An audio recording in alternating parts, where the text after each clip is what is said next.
That's a question I have for you. But also, what Detroit did well to take advantage of the KC miscues and their patented chestiness, the fake punt, exactly how you knew the season was going to start, right?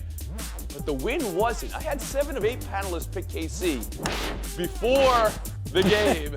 You're going to get their mute. Somebody has to get muted. But Marcel Louis-Jacques, around the horn to you. Lions got the win. They celebrated it. Did they live up to the hype? Not exactly. Last year, from weeks 9 to 18, Detroit was number 2 in offensive expected points added behind the Kansas City Chiefs, eventual Super Bowl champion. So if you were expecting fireworks, you definitely didn't get them like you showed up to a show on July 6th. None.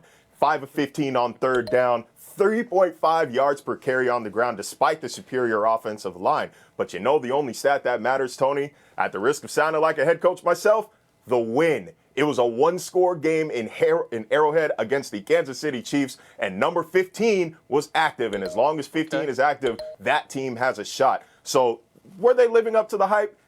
Not exactly, but they still got the win, and that itself is impressive for a franchise like the Lions. One-word answer, though, Marcel. Are you putting an asterisk on it, like Mike Tirico, because Travis Kelce, Chris Jones didn't play? No.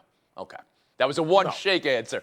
Emily Kaplan, I'll give you next turn around the horn. What you learned from Detroit last night. Yeah, like when you're around professional athletes and sports teams, they always talk about controlling what you can control. You can't control the hype that's around your team. You can't control your schedule and the fact that your hardest game you get in week 1 and you get 2 lucky breaks with one of their best offensive players and their best defensive player not there. So with all of that said, good on Detroit. And to that point, think of how many times Detroit has been in primetime television and hasn't deserved it. How many Thanksgiving games we've had to slog through. They finally earned this spot. And they got the win. What I did learn, though, is it's going to be a wild ride from Dan Campbell's coaching decisions, faking that punt so early, some of his fourth downs going for it, not going for it. It's not going to be a smooth ride, but it's going to be a ride, and they deserve this win, and let's give them their flowers. Pablo Torre, did Detroit live up to the hype? Yeah, today is not a day for calculating the smoothness of the ride in Detroit, Tony. This is a day to celebrate, to exercise. The last 2 seasons they started the season, the Lions have 2-14, I believe, combined through weeks 1 through 9. So this is a Dan Campbell who should sound like a guy who can puff his chest out in all the ridiculous ways we know, because what he has now, Tony, for all of his mistakes, is a quarterback in Jared Goff who does not make them, at least in terms of interceptions. His streak of throwing passes without a pick, I believe, is almost at 400, one of the top 5 longest streaks we've ever seen. To me, this is a team that can get high on its own supply for week 1 because it's Detroit, and they managed to not mess it up. All right, and Kevin Blackistone, they won.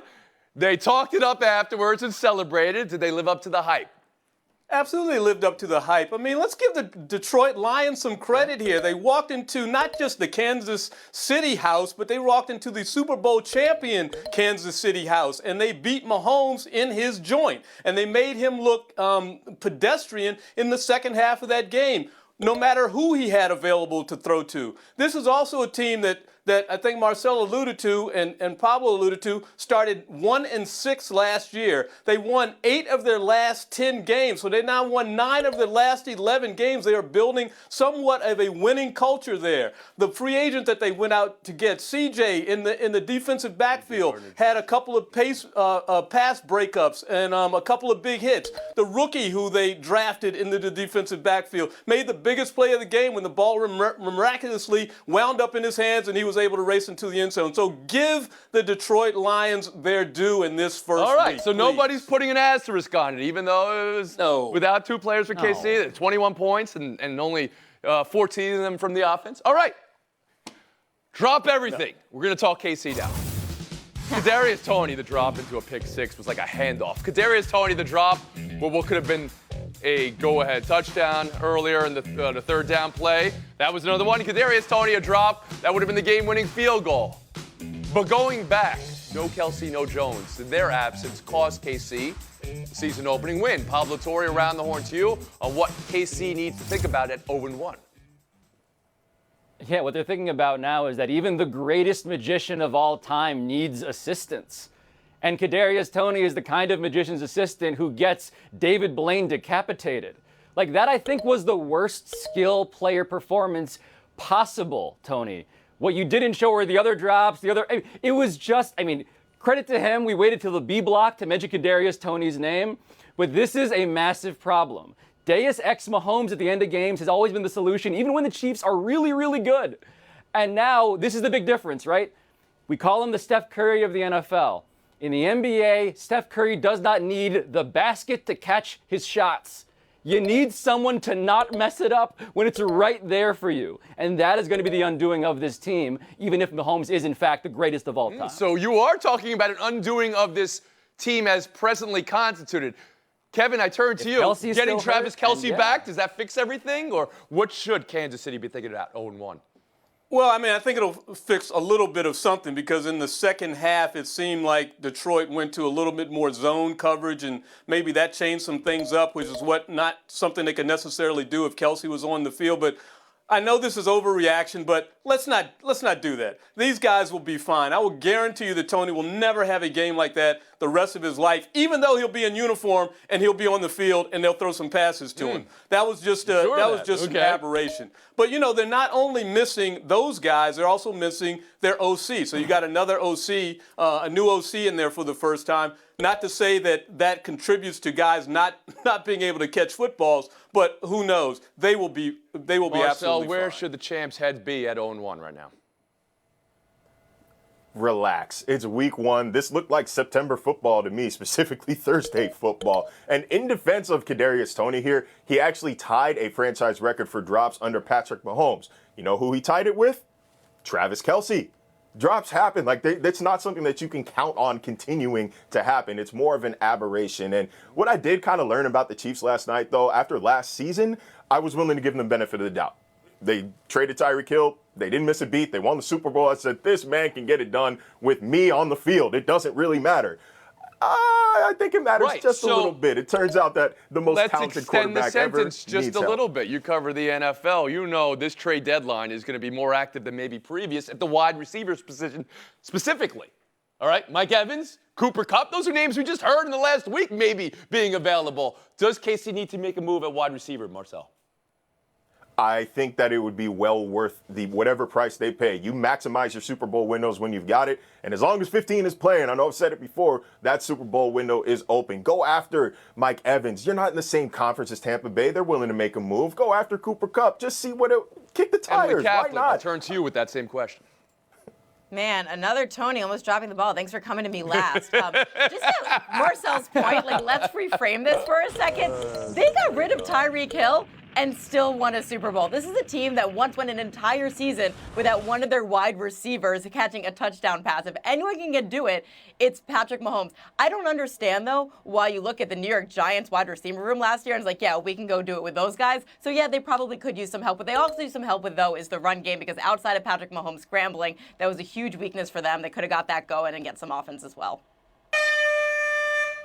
There's the horn. We'll move on. Joe Burrow, massive contract extension announced right as Mahomes was taking the field. I love that timing. 5 years, $275 million, $219 guaranteed. Emily, what does it mean for Burrow? What does it mean for the Bengals? Well, it's huge for the Bengals. When I used to cover the NFL, I'd look at team directories, and the Bengals staff, from their scouting to front office, was a fraction of other teams. This was a mom-and-pop operation, always looking to skimp it. But things have changed. They sold the naming rights to their stadium. That gave them cash flow. They now are able to pay a player like Joe Burrow, who deserves this money. But the real struggle now is he's not making 5% of the salary cap anymore. Can he keep his wide receivers? So the real work begins now. Torre? Yeah, I give the Bengals no credit for signing Joe Burrow to a massive deal. Congratulations, Joe Burrow. You're the newest guy, the latest quarterback, to be the highest paid quarterback. This is how this always works.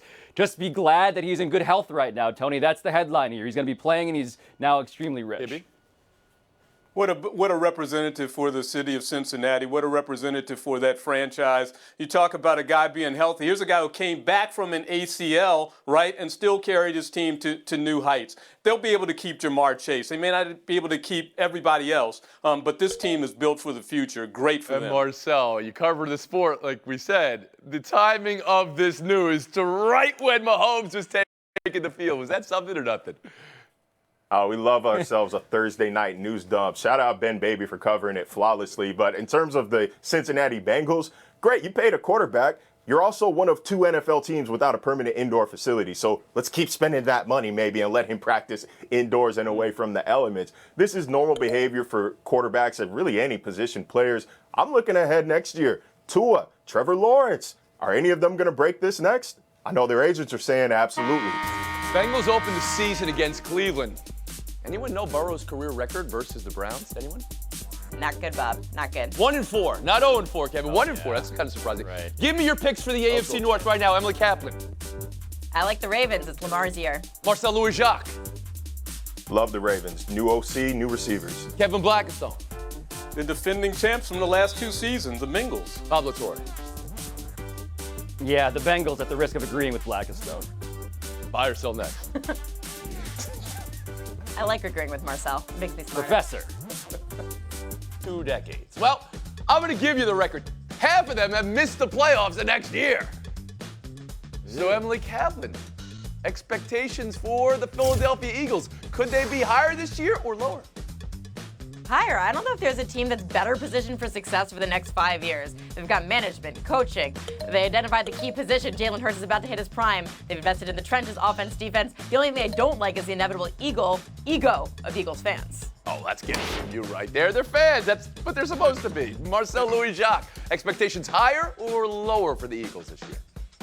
I'm going to keep them high for Philadelphia. First 8 weeks of the season, they play Washington twice, the Rams, and the Buccaneers. That's like a spa day after an all-nighter. But weeks 9 through 15, that's when things get tough in order. They play Cowboys, Chiefs, Bills, Niners, Cowboys again, and Seahawks. That's when the 1 p.m. hangover might hit, and that's when we're going to find out what they're really all about. Kevin Blackistone.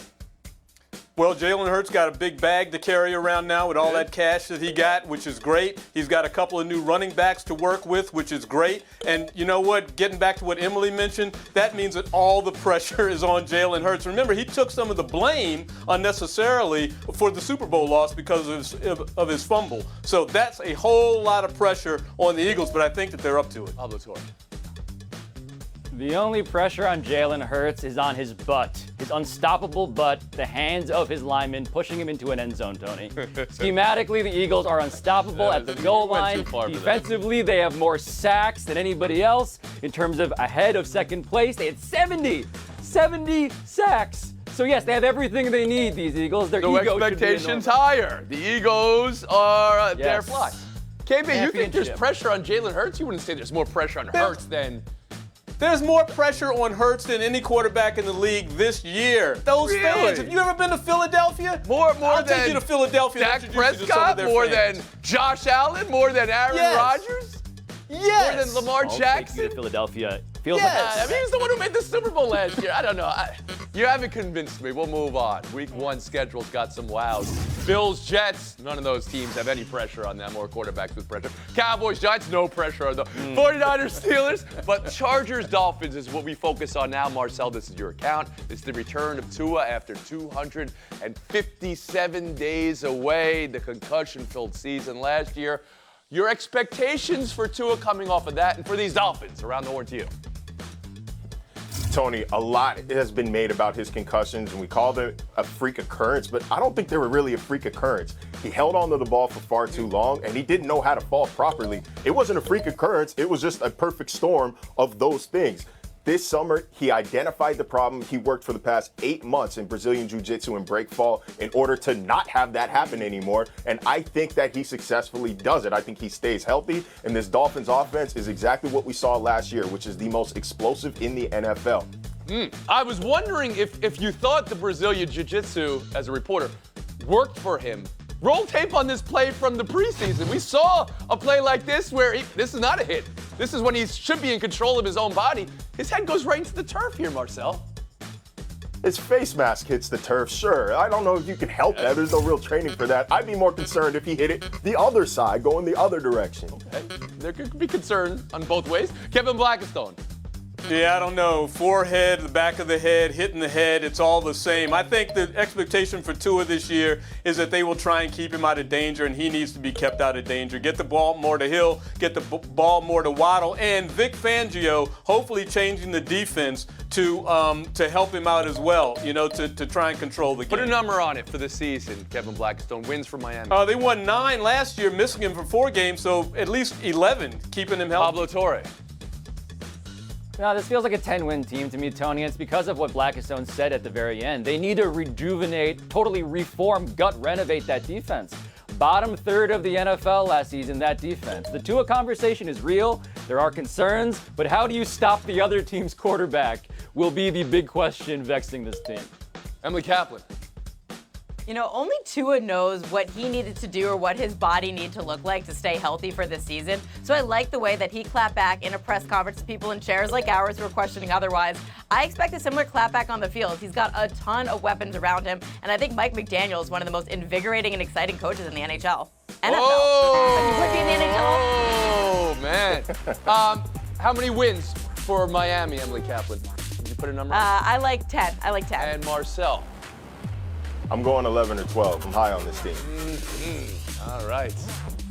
Well, Marcel, maybe some Brazilian Jiu-Jitsu to solve that fall you had from the leaderboard here. And Emily Kaplan, another deduction here for your. You got to get the right league. Got to get the right league. I mean, what are we doing here? Emily Kaplan and Marcel have a weekend. Kevin Blackstone, Pablo Torre. Go to next. USA out of the World Cup. Gave away a halftime lead.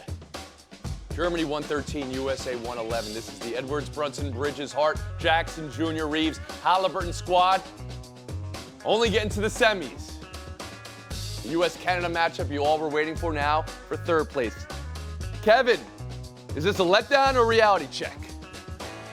I don't think it's either, Tony. I think what it is the way things are. I mean, those were NBA players on the other side that also hit some big shots. Schroeder, for example. So you know what? This has been going back for years now, back to '92, obviously. We know this can happen, and it did happen. But that's why it's both, Kevin. That is why it is a letdown. In fact, objectively speaking,